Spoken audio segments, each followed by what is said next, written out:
그는 성공과 우정을 말했고 나는 신뢰와 추억을 내주었습니다. 통장에 처음 찍힌 단 한 줄의 입금 내역이 내 노후를 통째로 삼켜버릴 문이 될 줄은 몰랐습니다. 친구라는 이름으로 시작된 거래, 그 끝에는 무엇이 남을까요? 이야기를 시작하기 전 구독과 좋아요, 알림 설정 꼭 해주세요. 저희에겐 큰 힘이 됩니다. 사건 1. 동창회 초대자. 우편함을 열었을 때 작은 흰 봉투 하나가 고개를 내밀고 있었다. 집 앞 가로수 사이로 겨울 햇살이 엷게 스며드는 오후였다. 평소 같으면 공과금 고지서나 전단지밖에 없을 텐데 낯선 글씨체가 눈에 들어왔다. 영임고 21회 동창회. 순간 심장이 덜컥 내려앉는 듯했다. 선옥은 우편함 앞에 한참을 서 있었다. 동창회라니 그녀에겐 너무 멀고 오래된 세계였다. 70을 바라보는 나이, 남편이 세상을 떠난 지 벌써 3년. 손주들을 돌보느라 또 혼자 집을 지키느라 정신없이 살다 보니 친구들과의 연락은 거의 끊겼다. 가끔 전화를 해도 언제 한번 보자는 인사말이 끝이었고 실제로 만나는 일은 없었다. 그런데 지금 눈앞에 봉투가 있다. 주소도 이름도 또박또박 쓰여 있었고 그 위에 낯익은 글씨로 그녀의 이름이 적혀 있었다. 순간 20살로 돌아간 듯 마음이 쿵쾅거렸다. 에이, 내가 거길 뭘 하러 가. 작게 중얼거렸지만 발걸음은 쉽게 떨어지지 않았다. 우편함을 닫고 돌아서려던 순간 봉투 안에 든 초대장이 반짝 빛났다. 하얀 종이에 붉은 글씨. 오랜만에 함께 웃으며 추억을 나누는 자리 꼭 오셔요. 집으로 돌아오자마자 식탁에 봉투를 내려놓았다. 하얀 종이가 마치 방 한가운데서 존재감을 발산하는 듯했다. 선옥은 차를 끓여놓고도 몇 번이나 초대장을 들었다 놓았다 했다. 가야 할까 말아야 할까.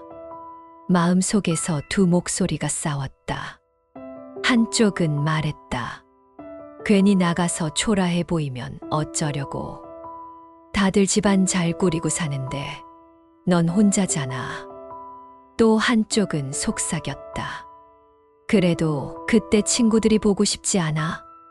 아직 살아있다는 걸 같이 확인하고 싶은 마음 없니? 그날 저녁 선옥은 남편 영정 앞에 앉아 있었다.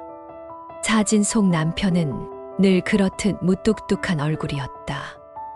여보, 나 다녀와도 될까? 애들이 알면 뭐라고 할까 모르겠네. 근데 보고 싶다. 옛날 애들. 말을 다 끝내기도 전에 눈가가 붉어졌다. 혼자가 된 뒤 이런 사소한 일에도 결정을 내리기 힘들어졌다. 누군가 옆에서 가도 된다는 말 한마디만 해주면 좋을 텐데. 동창회 당일 아침부터 옷장을 열었다 닫았다를 반복했다. 평소 입던 검은색 바지와 무채색 니트만으론 너무 칙칙해 보였다. 거울 앞에 서니 주름이 눈에 더 도드라져 보였다. 괜히 갔나 싶을 텐데 하며 다시 옷장을 닫으려던 순간 한쪽 구석에서 오래된 핑크빛 스카프가 눈에 들어왔다.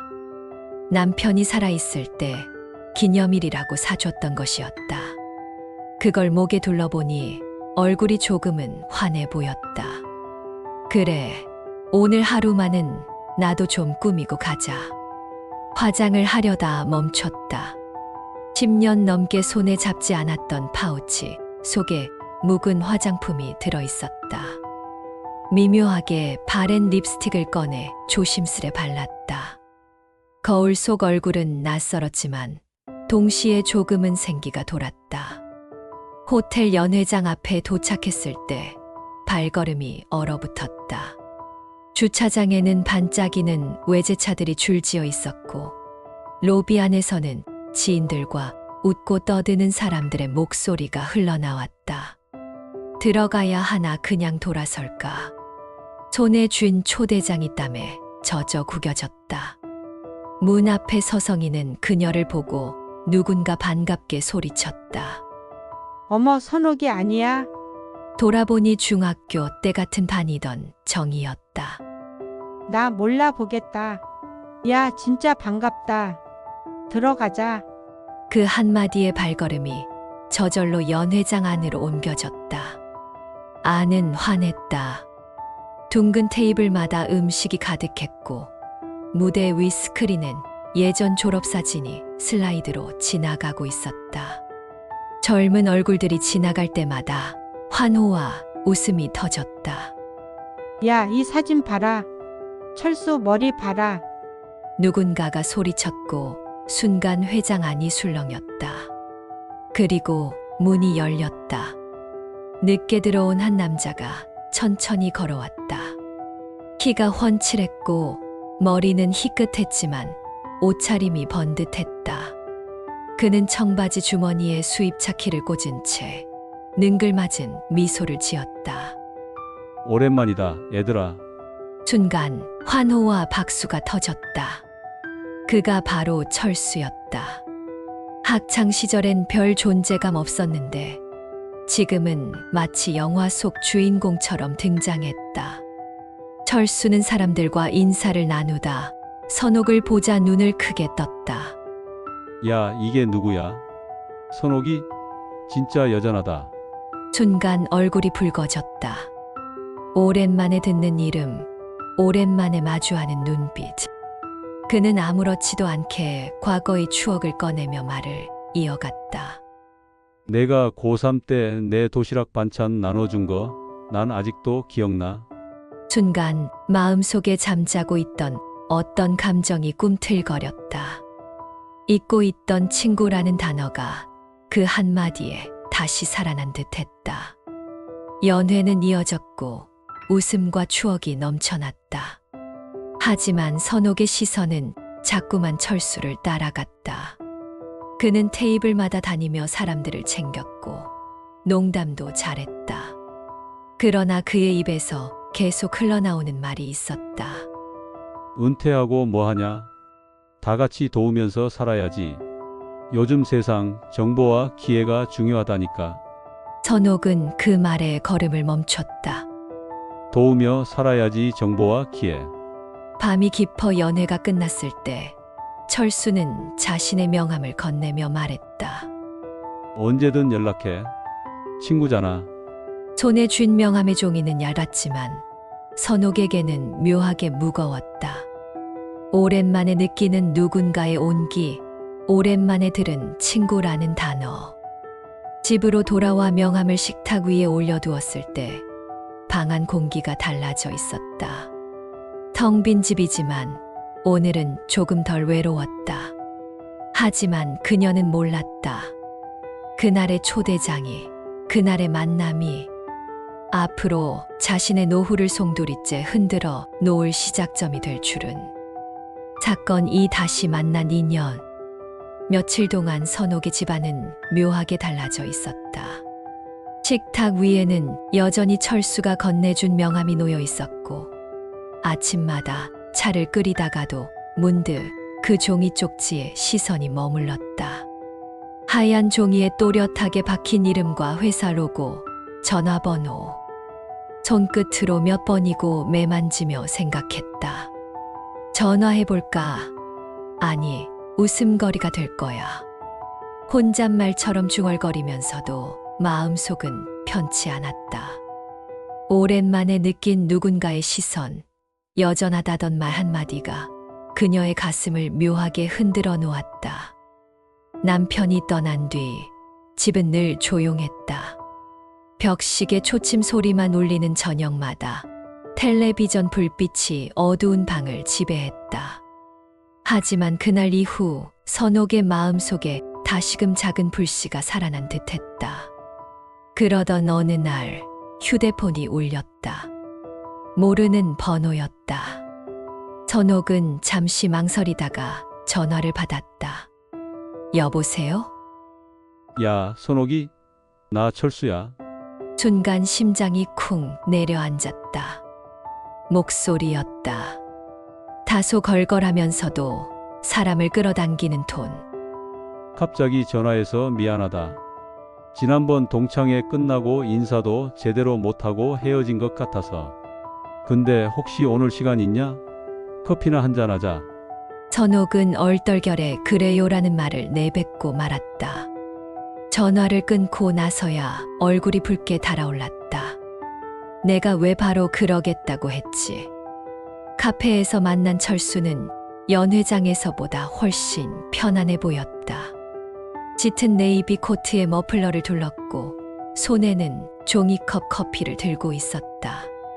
그는 먼저 일어나 반갑게 손을 흔들었다. 선호가 여기. 카페 창가 자리. 늦은 오후 햇살이 유리창을 타고 들어와 테이블을 따뜻하게 덮고 있었다. 오랜만이다. 그날은 정신이 없어서 얘기도 못했네. 네, 저도 오랜만이에요. 말은 짧았지만 두 사람 사이에는 오래된 추억의 그림자가 스며들었다.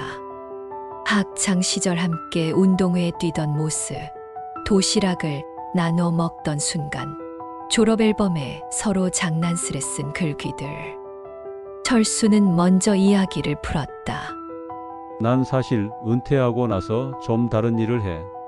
뭐랄까 사람들끼리 도우면서 사는 거랄까? 혼자선 어렵잖아. 다 같이 조금씩만 모아도 크게 불릴 수 있거든. 그는 손바닥을 펴서 동전 몇 개를 올려놓는 신용을 했다. 이 동전이 그냥 있을 땐 별거 아니야. 근데 모이면 금방 큰 돈 되지. 그리고 지금은 세상이 달라졌어. 은행 이자? 그거 갖곤 안 돼. 움직여야지. 우리 나이에도 할 수 있어. 오히려 지금이 기회야. 선옥은 커피잔을 손에 쥐고 그의 말에 고개를 끄덕였다. 무슨 말인지는 완전히 이해하지 못했지만 묘하게 안심이 되는 어투였다. 마치 나만 따라오면 된다는 듯한 확신에 찬 목소리. 대화가 길어질수록 선옥의 마음은 흔들렸다. 철수는 여전히 사람의 마음을 끄는 재주가 있었다. 가끔 농담을 던지며 그녀를 웃게 했고, 진지할 땐 또 깊은 눈빛으로 상대를 바라봤다. 선호가 넌 참 대단하다. 혼자 애들 키우고 지금도 이렇게 잘 버티잖아. 난 존경한다. 그 말에 눈가가 뜨거워졌다. 남편이 떠난 후 누구도 해주지 않던 말이었다. 늘 고생한다. 힘들지. 가는 동정 섞인 말만 들었는데 존경한다는 말은 처음이었다. 순간 입술이 떨렸다. 그런 말 처음 듣네요. 당연히 해야지. 넌 충분히 그럴 만한 사람이야. 철수의 눈빛은 흔들림이 없었다. 선옥은 순간 그 눈빛을 피하지 못했다. 시간은 훌쩍 흘러 저녁이 되었다. 두 사람은 카페를 나서며 잠시 길을 함께 걸었다. 가로등 불빛이 번지는 골목길, 겨울 공기가 차갑게 감쌌다. 우리 앞으로 자주 보자. 철수의 말에 선옥은 고개를 끄덕였다. 집에 돌아오니 다시 고요가 밀려왔다. 하지만 오늘은 달랐다. 거실 전등 불빛이 전보다 따뜻하게 느껴졌다. 식탁 위에 놓인 명함은 더 이상 낯선 종이가 아니었다. 그것은 이제 그녀가 붙잡아야 할 연결 같았다. 그날 밤 선옥은 남편 영정 앞에 앉았다. 여보, 나 오늘 친구 만났어. 오랜만에 웃었네. 미안해. 나 조금은 설레었어. 말끝이 떨렸지만 속마음은 솔직했다. 남편을 그리워하는 마음은 여전했지만 동시에 살아있는 자신을 느끼고 싶었다. 누군가와 함께 다시금 웃고 싶었다. 하지만 그녀는 알지 못했다. 철수의 따뜻한 미소 뒤에 어딘가 모르게 차갑고 계산적인 그림자가 드리우고 있다는 것을. 사건 3 첫 제안. 선옥의 일상은 천천히 달라지고 있었다.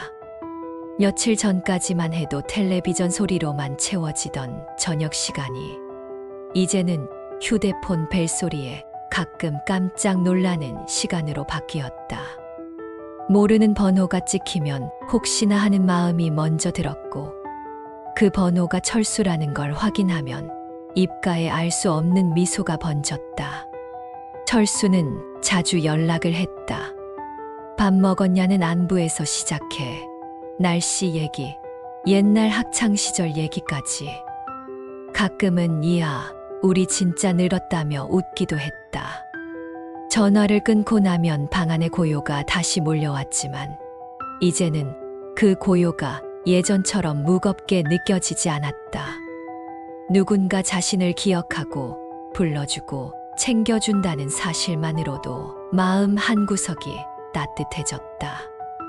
어느 날 철수가 먼저 제안했다.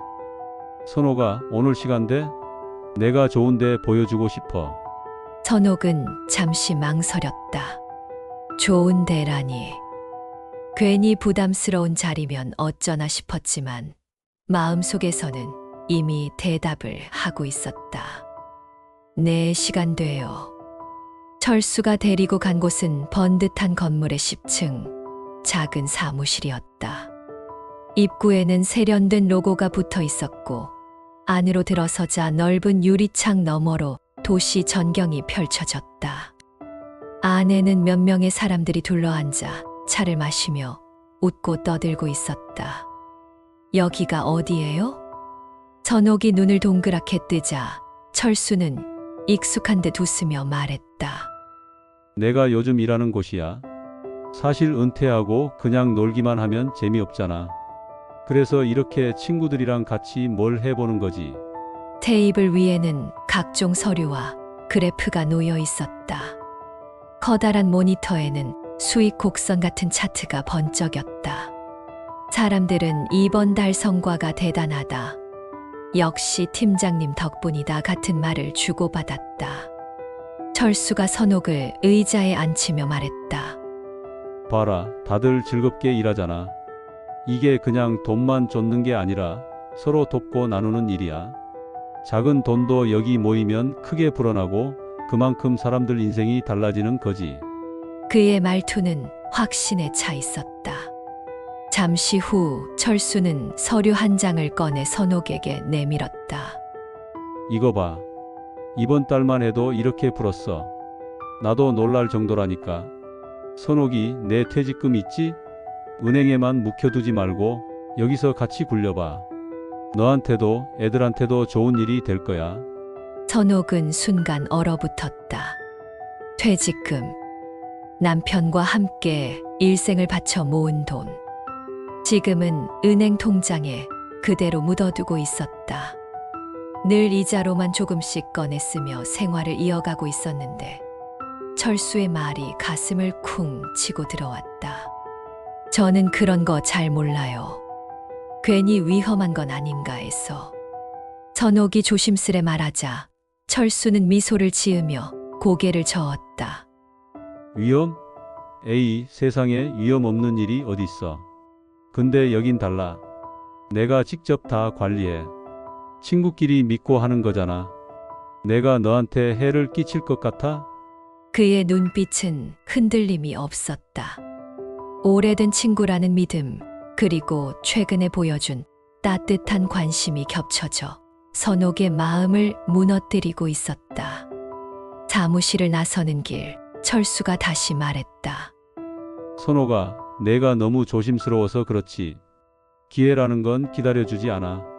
지금은 조금만 넣어도 큰 돈이 될 수 있는 시기야. 나만 믿어. 그날 밤 선옥은 집에 돌아와 잠을 이루지 못했다. 식탁 위에는 여전히 명함과 함께 철수가 건네준 자료들이 놓여 있었다. 수익률, 안정성, 추천 같은 단어들이 빼곡히 적혀 있었다. 거실 불빛이 희미하게 번지는 가운데 남편 영정사진이 눈에 들어왔다. 여보, 나 어떻게 해야 할까? 그냥 놔두면 애들한테 부담만 주고 내가 잘하면 우리 손주 대학 등록금도 도와줄 수 있잖아. 눈물이 맺혔지만 동시에 가슴 한구석이 설레었다. 누군가 자신을 함께할 수 있는 사람으로 불러준 게 얼마만인가. 며칠 뒤 철수는 다시 전화를 걸어왔다. 선호가 이번 주말에 소모임이 있는데 같이 갈래? 다들 너랑 인사하고 싶어 해. 부담 갖지 말고 와. 맛있는 것도 먹고 즐겁게 얘기하면 돼. 선옥은 결국 고개를 끄덕였다. 그리고 마음속으로 결심했다. 한 번쯤은 괜찮겠지. 믿어보자. 어차피 친구잖아. 그날 밤 창밖에 눈발이 희미하게 흩날렸다. 고요한 집 안, 선옥은 자료들을 다시 펼쳐놓고 눈으로 훑었다. 불빛 아래 선명하게 적힌 그래프의 곡선이 마치 희망처럼 반짝였다. 그러나 그녀는 아직 알지 못했다. 그 반짝임이 빛이 아니라 점점 깊은 어둠으로 빠져드는 첫걸음이라는 사실을. 사건사 소모임의 함정.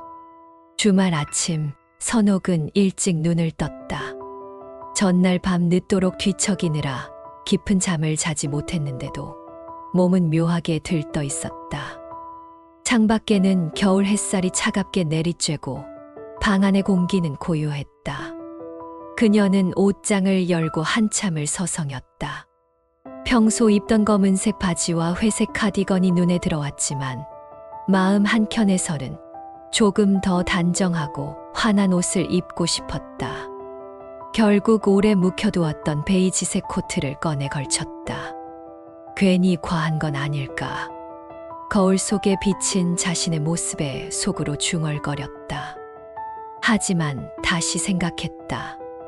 어차피 모임이라고 했으니 조금은 차려입어도 괜찮아. 철수가 알려준 주소는 도심의 한 건물, 번듯한 오피스텔 지하였다. 현관 앞에는 커다란 화분과 깔끔한 간판이 놓여 있었고 안으로 들어서자 따뜻한 조명이 은은하게 공간을 감싸고 있었다. 어머, 오셨어요? 안쪽에서 50대 후반쯤 되어 보이는 여성이 활짝 웃으며 손을 흔들었다. 그녀의 뒤로는 335 사람들이 모여 있었는데 모두 비슷한 또래였다.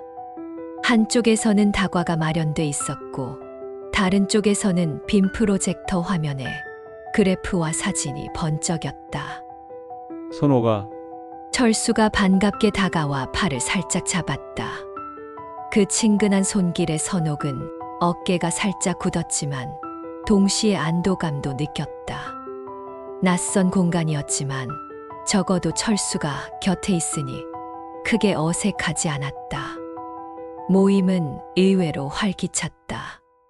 사람들은 다들 친근하게 인사를 건넸고 자신들이 언제부터 이곳에 참여했는지, 얼마나 수익을 냈는지 자랑처럼 이야기했다.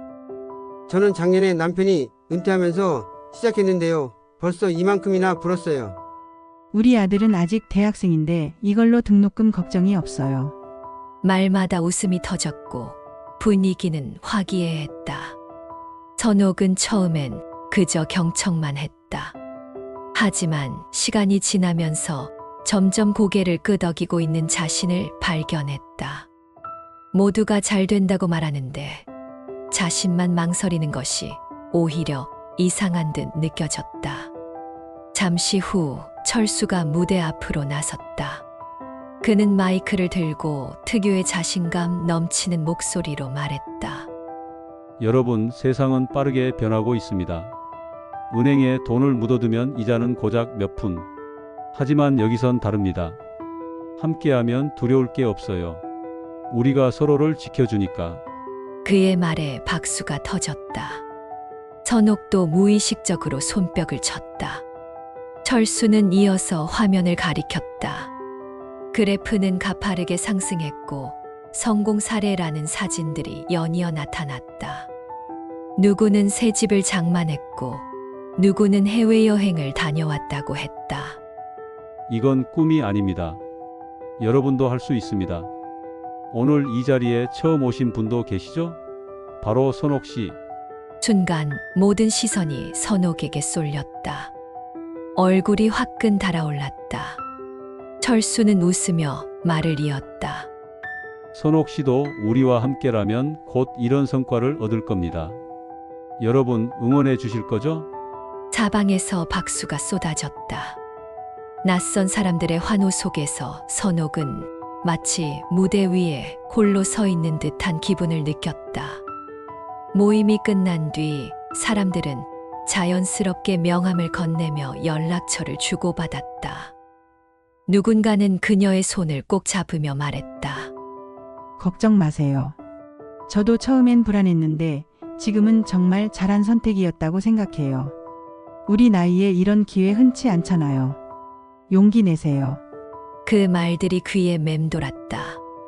집으로 돌아가는 버스 안, 선옥은 창밖을 바라보며 깊은 생각에 잠겼다. 빌딩 숲 사이로 석양이 물들고 있었다. 모두가 좋다고 하는데 나만 뒤처지는 건 아닐까. 그리고 철수가 했던 말이 다시 떠올랐다. 내가 너무 조심스러워서 그렇지. 기회는 기다려주지 않아. 그날 밤 식탁 위에 놓인 서류들을 다시 펼쳐놓았다. 그래프, 추천서, 가입자 후기 모든 것이 완벽해 보였다. 하지만 마음속에서는 또 다른 목소리가 속삭였다. 혹시 잘못되면? 이 돈은 내 전부야. 남편이 남겨준 마지막 보람인데. 손끝이 떨렸다. 그 순간 휴대폰에 문자가 도착했다. 오늘 와줘서 고마워. 선옥이가 있어서 내가 더 든든했어. 우리 같이 잘해보자. 보낸 이는 철수였다. 그 한 줄에 선옥의 가슴이 쿵 내려앉았다. 그날 새벽 선옥은 잠들지 못했다.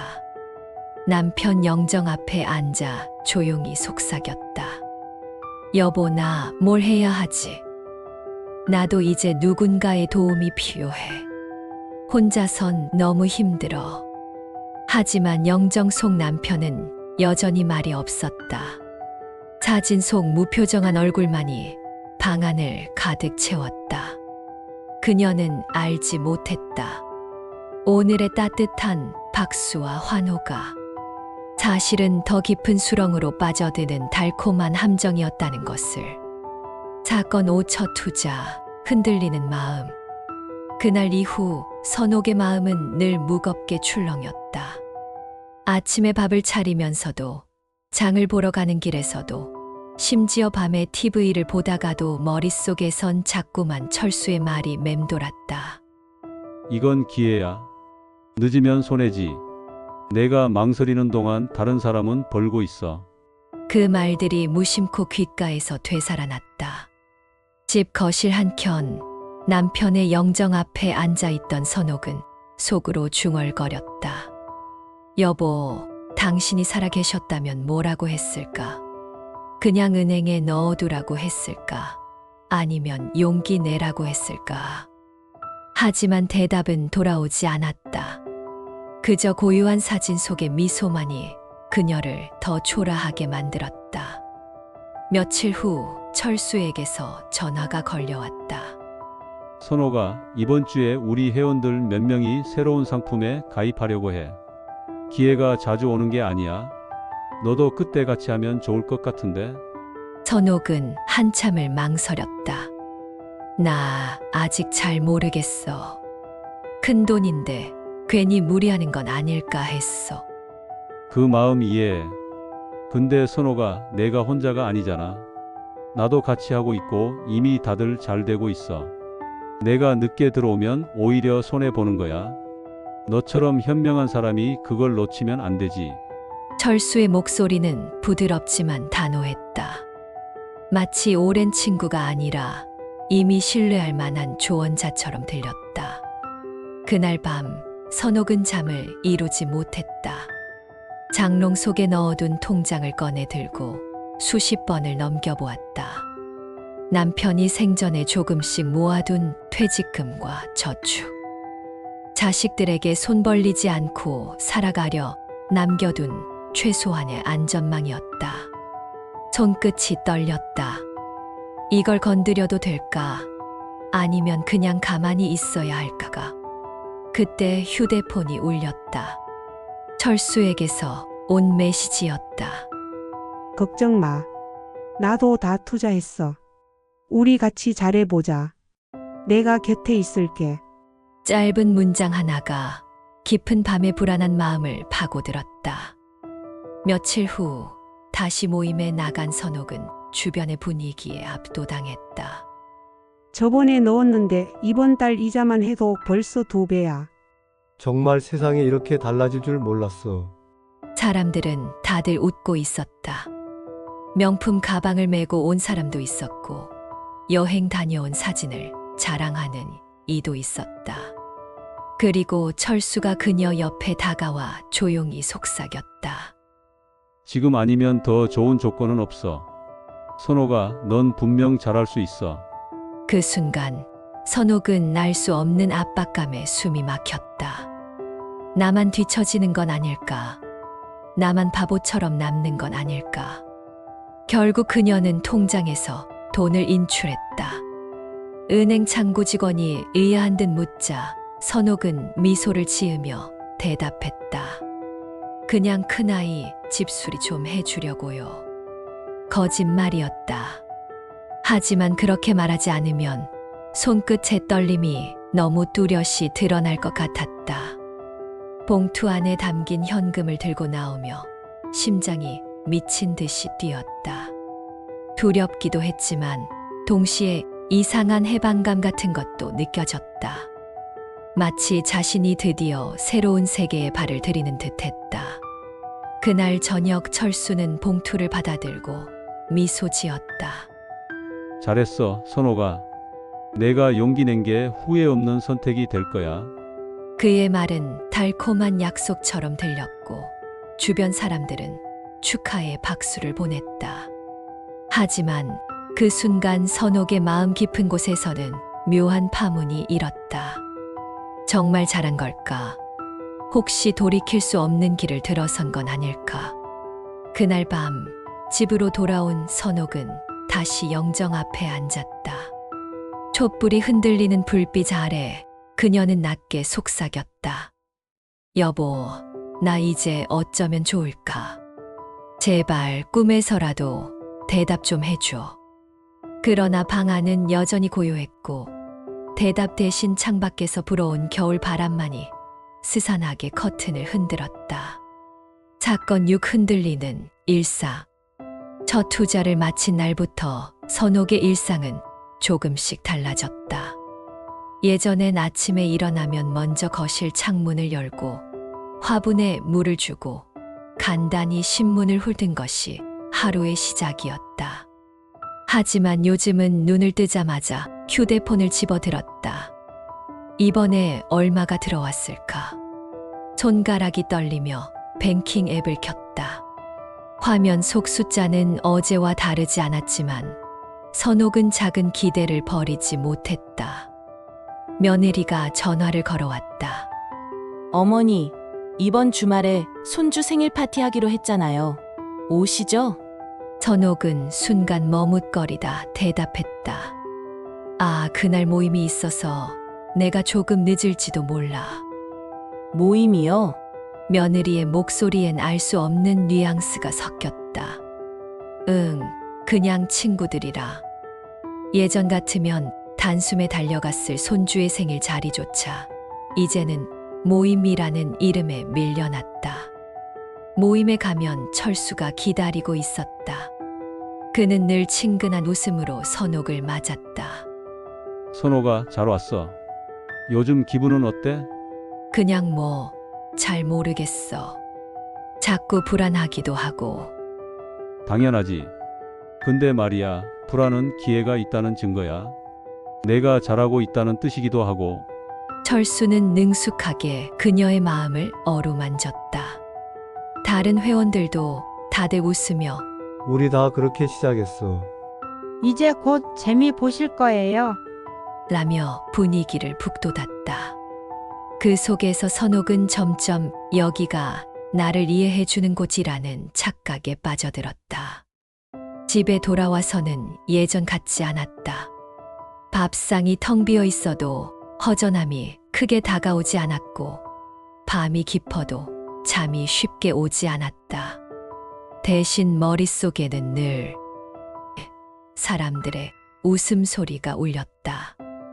가끔 아들이 전화해서 엄마 요즘 뭐 하세요? 하고 물으면 선옥은 얼버무렸다. 그냥 뭐 친구들이랑 놀러 다니지. 아들은 어머니답지 않네라며 의아해했지만 선옥은 괜히 신경질이 났다. 내가 좀 즐기면 안 되냐? 나도 이제 내 인생 살아야지. 말을 하고 나서도 가슴이 답답했다. 자신이 변하고 있다는 걸 느끼면서도 멈출 수가 없었다. 눈빛엔 흥분과 공허가 동시에 묻어 있었다. 그 순간 가슴이 철렁 내려앉았다. 내가 지금 어디로 가고 있는 거지? 하지만 동시에 휴대폰 화면에 반짝이는 알림이 그녀를 붙잡았다. 단톡방 이번 주말 새로운 투자자 모임 있습니다. 꼭 참석하세요. 선옥은 한숨을 쉬며 거울에서 눈을 돌렸다. 그래, 이번 한 번만 더. 그날 밤 영정 앞에 놓인 촛불은 여전히 잔잔히 타고 있었다. 남편의 사진은 아무 말이 없었지만 선옥의 귓가에는 알 수 없는 속삭임이 들려오는 듯했다. 당신이 정말 원하는 건 그 길이 아니잖아. 선옥은 고개를 저었다. 아니야. 나도 행복해지고 싶어. 그러나 눈가에는 모르게 눈물이 맺혀 있었다. 사건 7 드러나는 진실. 늦은 오후 선옥은 혼자 시장에 들렀다. 좁은 골목마다 기름 냄새가 진동했고 닭을 튀기는 소리와 손님들의 흥정하는 목소리가 어우러져 귀가 울릴 정도였다. 아들에게 미안한 마음에 오늘은 통닭이라도 사갈까 하던 참이었다. 그런데 통닭집 앞 커다란 튀김 냄비 옆에서 기다리고 있던 낯익은 얼굴이 눈에 들어왔다. 한참을 뜯어보니 오래전 중학교 동창 미화였다. 얼굴의 주름은 늘었지만 특유의 쾌활한 눈매는 여전했다. 어머, 선옥이 아니야. 세상에, 너 여기 웬일이야? 미화야, 아이고, 이게 몇 년 만이냐. 순간 시간은 되돌아간 듯했다. 서로의 손을 꼭 잡고 반가움에 웃음을 터뜨렸고 옛날 담임 얘기며 졸업사진 얘기까지 이어졌다. 오래 묵은 친밀감이 순식간에 되살아났다. 튀겨진 닭을 받아 들고 둘은 근처 분식집에 자리를 잡았다. 미화는 김이 모락모락 오르는 떡볶이를 집어먹으며 수다를 이어갔다. 이야기 주제는 자연스레 나이 들어 어떻게 사냐는 쪽으로 흘러갔다. 야, 나는 그냥 손자 봐주고 동네 교회 다니고 그게 다야. 너는? 선옥은 잠시 머뭇거리다 입술을 깨물었다.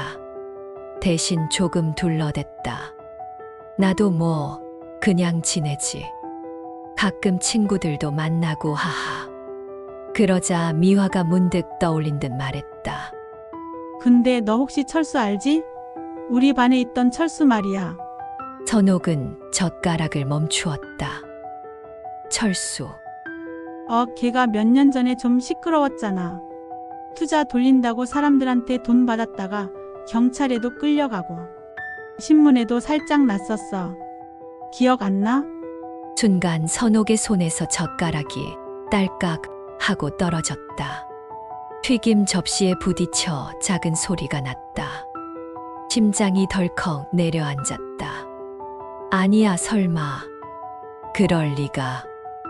왜 그래? 너 모르는 눈치네.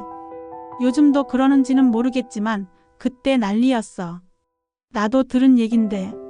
미화는 대수롭지 않게 떡볶이를 집어먹었지만 선옥의 얼굴은 순식간에 창백해졌다. 귀에서는 분식집의 소란스러운 소리가 멀리서 들려오는 듯 흐려졌고 머릿속에는 투자, 경찰, 문제라는 단어만 메아리 쳤다. 집으로 돌아오는 길, 선옥의 발걸음은 휘청거렸다. 바람이 불어와 장바구니, 속종이가 휘날렸지만 잡을 힘조차 나지 않았다. 현관문을 열자마자 핸드폰을 꺼내 철수의 번호를 눌렀다. 신호 가야지 받아라, 받아. 그러나 들려온 건 차가운 기계음뿐이었다. 고객님께서 전원을 꺼두셔서 연결할 수 없습니다. 심장이 쿵하고 내려앉았다. 두 번째, 세 번째 시도도 같았다. 그제야 생각났다. 철수가 늘 말하던 우리라는 단어.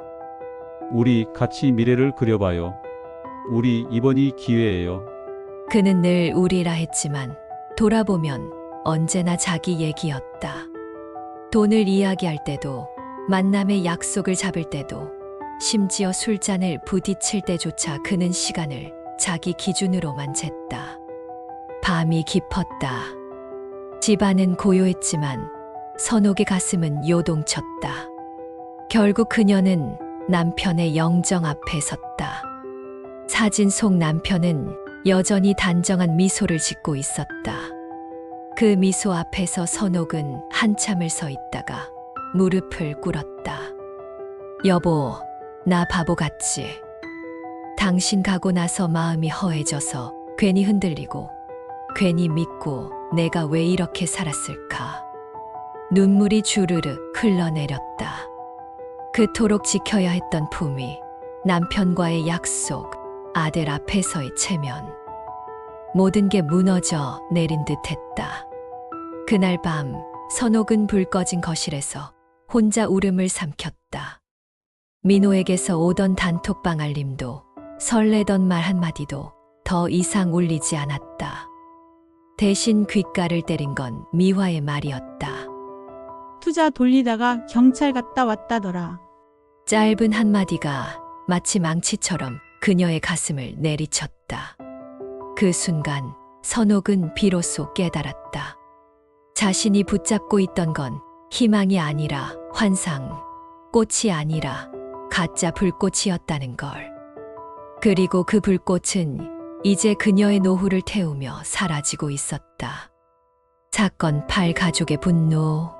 늦은 저녁 집안은 차갑게 식어 있었다. 거실 불빛은 유난히 하얗게 번졌고 테이블 위에는 아직 치우지 못한 반찬들이 눌어붙어 있었다. 문이 벌컥 열리며 아들이 거칠게 들어왔다. 손에는 은행 통장이 쥐어져 있었다. 얼굴은 흙빛으로 굳어 있었고 숨소리는 분노로 가빠졌다. 엄마, 준호는 억눌러온 목소리를 터뜨렸다. 이 돈 어디 갔어요? 3천만 원이 통장에서 싹 없어졌어요. 순간 선옥의 어깨가 움찔 떨렸다. 주방 쪽에 있던 딸 혜진도 놀라 뛰어와 아들의 손에 쥔 통장을 확인했다. 선옥은 식탁에 앉은 채 고개를 들지 못했다. 손끝으로만 의자 모서리를 꼭 움켜쥐고 있었다. 친구가 잠깐 빌려달래서. 마치 죄지은 아이처럼 작아진 목소리가 겨우 흘러나왔다. 친구, 준호의 눈빛이 불꽃처럼 일었다. 엄마 친구가 엄마한테 이자를 주고 투자라면서 돈을 가져가는 세상이 어디 있어요? 그게 어떻게 친구예요? 그건 사기꾼이지. 그의 말끝이 날카롭게 갈라졌다. 그 자리의 공기를 베어낼 듯한 분노였다. 혜진도 목소리가 떨렸다.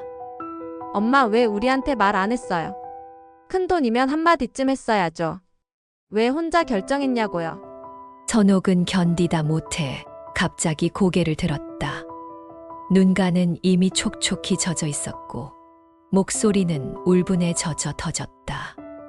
너희도 바쁘잖아. 회사다 뭐다. 애들 키우느라 내가 입 열면 다 짐 될까봐 그래서 나도 누군가 믿고 싶었다고. 나도 이제는 기댈 수 있는 어른이 필요했어. 그 외침이 거실을 가득 메웠다. 식탁 위 물컵이 툭 하고 쓰러지며 바닥에 물이 번들거렸다. 번들거리는 물 위로 조명이 반사돼 흔들렸다. 잠시 정적이 흘렀다. 누구도 말을 잇지 못했다. 그때 옆방에서 놀던 손주 민재가 조심스레 걸어 나왔다.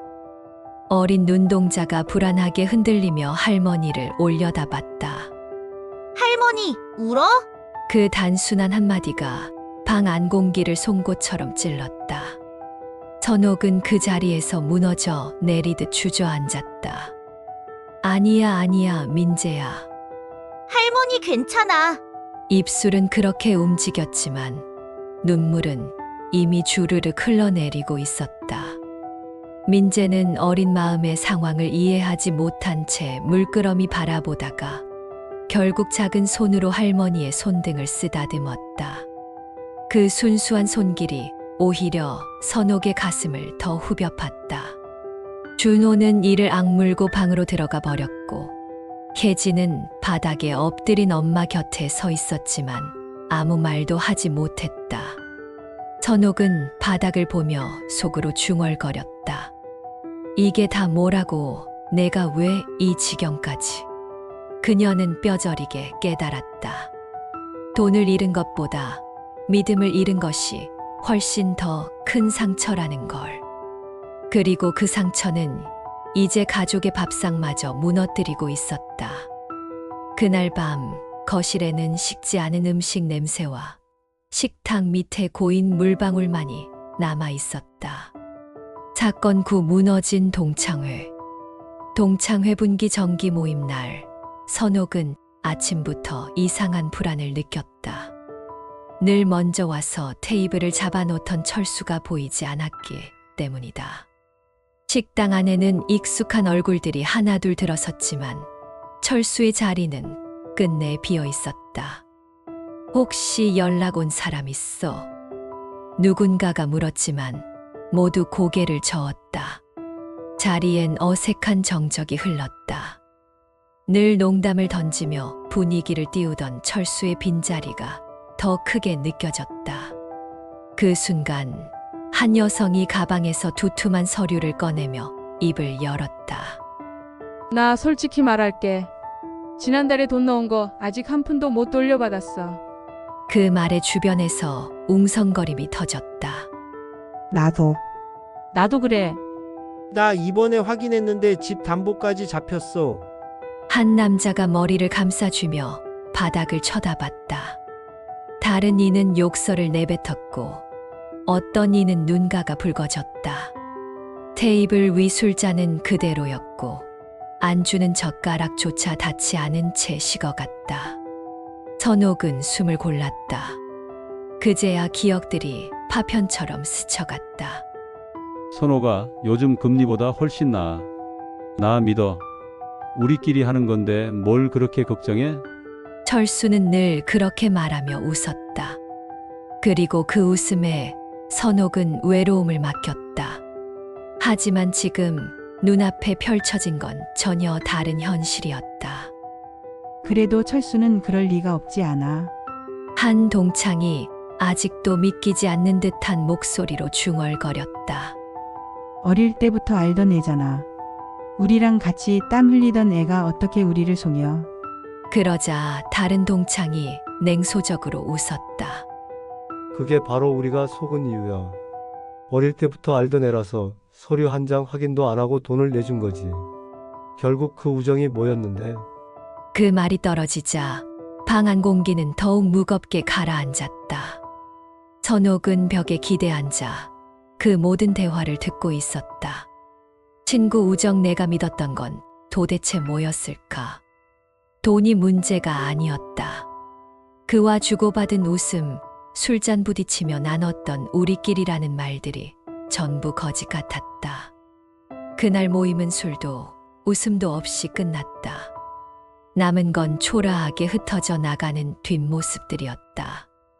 각자 한 손에는 경찰서 주소가 적힌 쪽지가 쥐어져 있었다. 선옥은 쪽지를 쥐고도 한참 동안 움직이지 못했다. 식당 유리창 너머로 비치는 네온 사인이 번져 보였다. 그 빛은 화려했지만 그녀의 가슴은 차갑게 얼어붙어 있었다. 그날 밤 선옥은 집으로 돌아와 남편 영정 앞에 앉았다. 여보, 내가 왜 이렇게 됐을까? 친구라 믿었던 사람한테 우리 젊은 날 추억까지 다 팔아버린 것 같아. 영정 사진 속 남편은 아무 대답도 하지 않았다. 그리고 선옥은 처음으로 깨달았다. 평생 친구라 믿었던 우정이 서류 한 장 없는 돈 거래 앞에서 얼마나 가벼운 것이었는지를. 사건 10 다시 걷는 길. 신고는 이미 끝났다. 경찰서 문을 나서던 순간 선옥의 발걸음은 유난히 무거웠다. 돌려받을 수 있을까? 누군가가 물었지만 그녀는 대답할 수 없었다. 답은 알 수 없었기 때문이다. 수사가 진행된다고는 했지만 이미 빠져나간 돈이 어디로 흘러갔는지, 남은 게 있는지조차 장담할 수 없었다. 결국 선옥은 오래도록 붙잡고 있던 아파트를 정리하기로 했다. 남편과 함께 20년 넘게 살던 곳. 거실 벽에는 아직도 신혼 때 걸었던 시계가 있었고, 안방 벽지엔 손주가 낙서한 연필 자국이 남아 있었다. 집을 내놓고 짐을 정리하는 동안 선옥은 몇 번이나 눈물을 삼켜야 했다. 여보, 미안해, 나 여기까지 왔네. 남편 영정 앞에 서서 마지막으로 중얼거린 뒤 그녀는 눈을 감았다. 새로 이사한 집은 작은 전원주택이었다. 마당이 있는 단층집. 햇살이 길게 들어오는 거실. 그리고 무엇보다 조용했다. 마당 한쪽에는 로즈마리 2포기를 심었다. 지인이 말해준 대로 향이 은은하고 가꾸기 쉽다고 했다. 아침마다 선옥은 그 앞에 앉아 물을 주었다. 이젠 내 마음부터 챙기자. 스스로에게 다짐처럼 말하며 흙을 다듬었다. 예전에는 누군가에게 잘 보이려고 혹은 인정받으려고 살아왔다면 이제는 자기 자신을 위해 하루를 시작하겠다고 다짐했다. 구청 평생교육관에도 등록했다. 수업은 천천히, 그러나 그녀에게는 새로웠다. 같은 또래 여성들과 함께 글씨 쓰기를 배우고 스마트폰 사진 찍는 법을 익혔다. 처음엔 어색했지만 곧 웃음소리가 늘어났다. 선옥 씨, 다음 주에는 같이 전시회 갈래요? 수업을 함께 듣던 이가 다가와 말을 걸었고 선옥은 놀라운 듯 웃으며 고개를 끄덕였다. 통장은 여전히 가벼웠다. 그러나 일상은 조금씩 차분히 채워졌다. 예전에는 매일 통장 잔고에만 마음을 빼앗겼지만 이제는 그보다 하루하루 내가 어떻게 사는지가 더 중요해졌다. 아이는 거실에 앉자마자 묻는다. 할머니, 돈은 다시 생겨? 순간 가슴이 저려왔지만 선옥은 담담히 웃어 보였다. 돈은 모르겠다. 대신 할머니, 다시 잠이 온다. 아이의 눈이 동그래졌다. 잠이 와? 응. 예전에는 마음이 불안해서 밤마다 뒤척였는데 요즘은 자다가 새소리 들으며 깬다. 아이도 따라 웃었다. 그 웃음은 돈으로는 살 수 없는 것이었다. 밤이 되자 선옥은 창가에 앉아 휴대폰을 켰다. 알림창에는 여전히 정지된 시간들이 남아 있었다. 스크롤을 내리다 철수에게 보냈던 마지막 메시지가 눈에 들어왔다. 믿을게. 그 한 줄. 그 짧은 단어가 이렇게 많은 걸 무너뜨릴 줄은 몰랐다. 손가락이 메시지를 눌렀다. 화면 하단에 삭제 버튼이 떴다. 그러나 선옥은 한참을 망설였다. 지워버리면 내가 얼마나 바보 같았는지조차 잊어버리는 게 아닐까. 남편에게 미안하다고 흘린 눈물까지 다 지워지는 건 아닐까. 결국 삭제 대신 메모 앱을 열었다. 그리고 천천히 글을 쓰기 시작했다. 나는 믿고 싶었다. 누군가를, 그리고 내 삶이 아직 따뜻할 거라는 걸. 하지만 믿음이 무너졌을 때 내가 배운 건 나 자신을 다시 믿는 법이었다. 글자를 채우는 동안 마음 한 구석이 조금은 가벼워졌다. 창밖에는 별빛이 스며들고 있었다. 작은 집, 조용한 마당, 그리고 로즈마리 향기가 은은히 번졌다. 선옥은 천천히 눈을 감았다. 언젠가 잃어버린 게 돌아올지는 모르지만 이제는 그게 전부가 아님을 알았다. 이제부터라도 내 길을 다시 걸어야지. 그리고 그 길 위엔 더 이상 누군가의 달콤한 말이 아닌 자신이 쓴 글자들이 하나씩 놓여 있었다.